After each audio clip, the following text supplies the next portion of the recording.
తరచుగా మాట్లాడుతున్న హెల్త్ కండిషన్స్‌లో ఎక్కువ శాతం ఈ మధ్య కాలంలో పర్టిక్యులర్‌గా బోత్ విమెన్ అండ్ మెన్‌లో కనిపిస్తున్న వ్యాధి థైరాయిడ్ డిసీజ్. ఇదివరకు బహుశా ఒక 20 సంవత్సరాల క్రితం థైరాయిడ్ డిసీజ్ అనేది ఒట్టి విమెన్‌లోనే ఎక్కువగా కనిపించేది. వాస్తవానికి ఇప్పుడు మెన్‌లో కూడా ఎక్కువగా కనిపిస్తుంది. వీటికి మూల కారణాలు వెతుక్కుంటూ పోతే మోస్ట్ కామన్‌గా ఐడెంటిఫై అయిన ప్రాబ్లమ్స్ ఏందంటే ల్యాక్ ఆఫ్ స్లీప్, మానసిక ఒత్తిడి, నిద్ర సమంగా లేకపోవడం, కన్జంప్షన్ ఆఫ్ ప్రాసెస్డ్ ఫుడ్డే కాకుండా మినరల్స్ మిస్సింగ్ ఉన్న ఫుడ్స్. అంటే థైరాయిడ్ ఏదైతే ఒక గ్రాంథికము మన గ్లాండ్ ఏదైతే గొంతు మీద ఉంటుందో అది థైరాయిడ్ చేసే విధానంలో కొన్ని రకాలు అయిన ఈ మినరల్స్ కావాలి. వాటిల్లో ముఖ్యంగా సెలీనియం, అయోడిన్, ఇవి 2 చాలా ఇంపార్టెంట్‌గా మనకు కావాల్సిన మినరల్స్.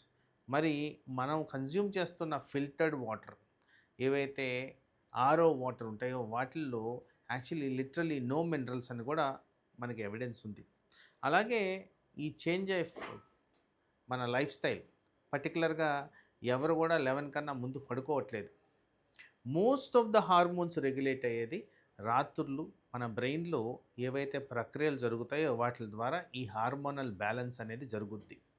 వాస్తవానికి ఇప్పుడు అధికంగా కనిపిస్తున్న వైటమిన్ డి డెఫిషియన్సీ, ఈ వైటమిన్ డి రోలు చాలా ఇంపార్టెంట్గా హార్మోనల్ రెగ్యులేషన్లో ఉందని మనం గ్రహించాల్సిన అవసరం ఉంది. ఆల్మోస్ట్ ప్రాక్టీస్లో డైలీ ఈ వైటమిన్ డి డెఫిషియన్సీ ఎక్కువగా చూస్తుంటున్నాం కాబట్టి దానికి థైరాయిడ్కి లింక్ ఉంది. వైటమిన్ డెఫిషియన్సీ మూలాన డయాబెటీస్ వచ్చేదానికి ఛాన్స్ ఉంది. Thyroid and diabetes or connected. ఇట్లా ఈ లైఫ్ స్టైల్ డిజీజెస్ ఏవైతే నేను మాట్లాడుతూ ఉంటానో వాటిలన్నిటికీ ఒకదానికి కనెక్షన్ ఉన్నట్టు మనం గమనించుకోవాలి.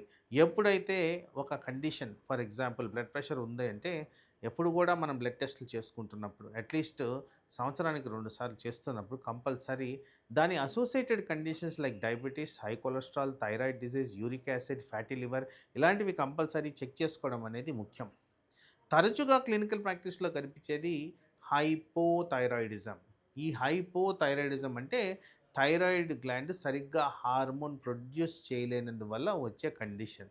సో, ఎప్పుడైతే ఈ హార్మోన్ డెఫిషియన్సీ ఏర్పడుతుందో వీళ్ళల్లో సహజంగా కనిపించేది నీరసంగా ఉండడం, తల తిరిగినట్టు అనిపించడం, చేత కాకపోవడం, మెమరీ తక్కువగా అనిపించడం, జుట్టు రాలిపోవడం, స్కిన్ డ్రై అవ్వడం, మలబద్ధకం రావడం, కండరాలు నొప్పిగా అనిపించడం, డిప్రెషన్‌కి గురవ్వడం, హై కొలెస్ట్రాల్ కనిపించడం, ఇలా పలు రకాలుగా, పలు విధాలుగా మన బాడీలో మార్పులు తీసుకొచ్చే విధంగా ఈ థైరాయిడ్ అనేది పనిచేస్తది. ఎక్కడైతే డౌట్ ఉంటుందో కంపల్సరీ థైరాయిడ్ టెస్ట్ అనేది చేసుకోవాలి. థైరాయిడ్ టెస్ట్ చేసిన విధానంలో కూడా మనం చేయాల్సింది ఉదయం పూట 6-7 మధ్యన blood sample, fasting blood sample ఇచ్చినప్పుడు అది కరెక్ట్ రెలెవెంట్ మనకి డేటా అనేది ఇస్తుంది.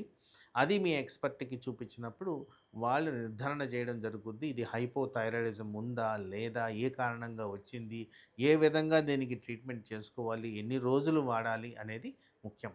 తర్వాత నా ప్రాక్టీస్‌లో తరచుగా గమనించేది థైరాయిడ్ ఒకసారి ట్రీట్మెంట్ స్టార్ట్ చేసిన తర్వాత చాలా ఫ్రీక్వెంట్‌గా నార్మల్‌గా వచ్చింది కదా అని మందులు మానేయడం నేను చూశానండి. అది తప్పు.